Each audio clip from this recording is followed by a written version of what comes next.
Question. This is a great question. How did you overcome the mental block? Quote, I've made this much. Let me stop trading so I don't mess it up. End quote. If you had that. I've had 3 back-to-back 1K days. I see that progress and freeze up. Stop trading for the day. Yeah, this is a big one. So when you're up on the day, a lot of times that feeling, and if you're feeling this, you're not special. We all feel it. When you're up for the day, and we've all felt it a lot, especially in the early days, it's like, well, I don't really want to give this back. Now, sometimes that feeling is valid because of a big trend where you made all the money all of a sudden turns into a sideways single bar trading range, and it's no longer really fear. It's just like the opportunity's gone. But let's assume that the feeling you're processing here is actually fear, because that's very, very common. Let's say the trend is just getting better, but you've booked up a decent green, maybe 1 or 2 trades, and you know the opportunity's still there, but you're scared because you don't want to give it back. This is super, super, super common. Very, very normal. You're not broken if you feel this. In fact, everybody feels this or has felt this many, many times.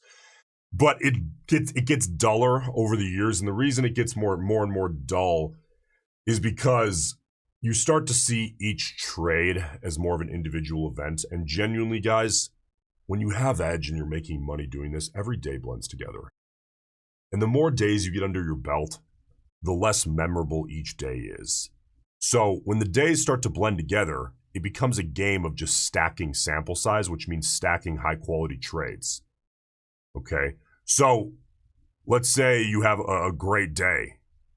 Let's say you're up, I don't know, whatever a great day is for you, 1,000, 5,000, 10,000, 50,000.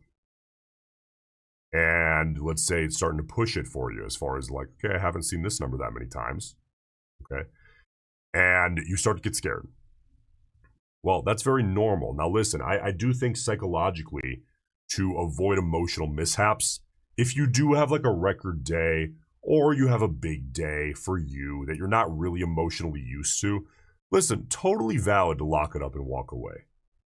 I'm not going to sit here and be the hard ass that says, you have to keep going because the opportunity's there. Dude, if it's going to trigger an emotional mishap and you just had a big day for you, or, especially like a record breaker day, it's okay. It's okay to pack it in a little early. We became traders so that we're not tethered to anything. Right? At least nothing you don't want to be tethered to, I should say, right? But realistically, as you go down the line and you've seen bigger days more and more and more, it gets easier and easier to put a trade on again when it's there, even if you have a pretty big green day. Because again, when it all blends together, you just see this as a game of stacking sample size. So the fear comes from a losing trade, right? So it's like, well, I mean, whether I start tomorrow with a loser or I finish today with a loser or they both happen to be winners, like, it doesn't matter. I'm still going to leave my office. I'm still going to, go work out. I'm still going to, whatever you do, I'm still going to go, pick up my kids from school. We're going to go have a great dinner. We're going to go shopping for our new $80 million penthouse. You're just normal life stuff, right? You're still going to go carry out your life. It just is what it is. Like, who cares? It's just executing and beefing up that sample size. So the real answer to your question is, hey, if it is a big kind of uncomfortable number for you, totally valid to lock it in. But the same number can't be uncomfortable for you for like 17 times in a row. Eventually you got to get desensitized. The goal here is to get desensitized to as big of numbers as possible. And then you can just play the game with as little emotion as possible, right? Isn't that the goal? So repetition, exposure therapy. Have those big days. If you get a little uncomfortable, it's okay. You can pack it in.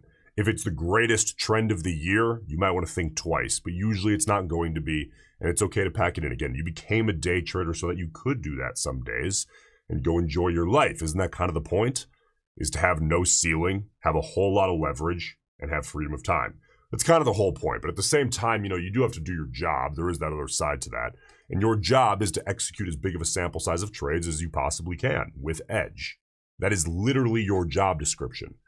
Okay, so by the time you're comfortable with the number, you're like, yeah, it's a big number for me, but like, it's not like I haven't been here before. Man, if an A setup is there, you got to put it on. And if it's a loser, who cares? If it's a winner, who cares? We want to win, obviously.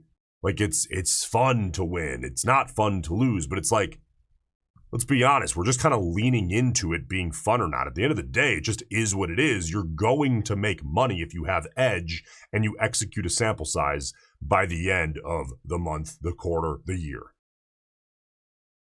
That's going to be the case, assuming you have edge and you execute a sample size. Okay? So this gets very easy. Very easy. Again, big day for you. You're uncomfortable with it? Pack it in. Treat today like, okay, I had a big day, locking it up. Did I miss a couple of trades? Maybe, but I'm treating today as exposure therapy. But by the time you've had your, your 9th day of that size and you see an ace setup, it's time to put it on, big dog.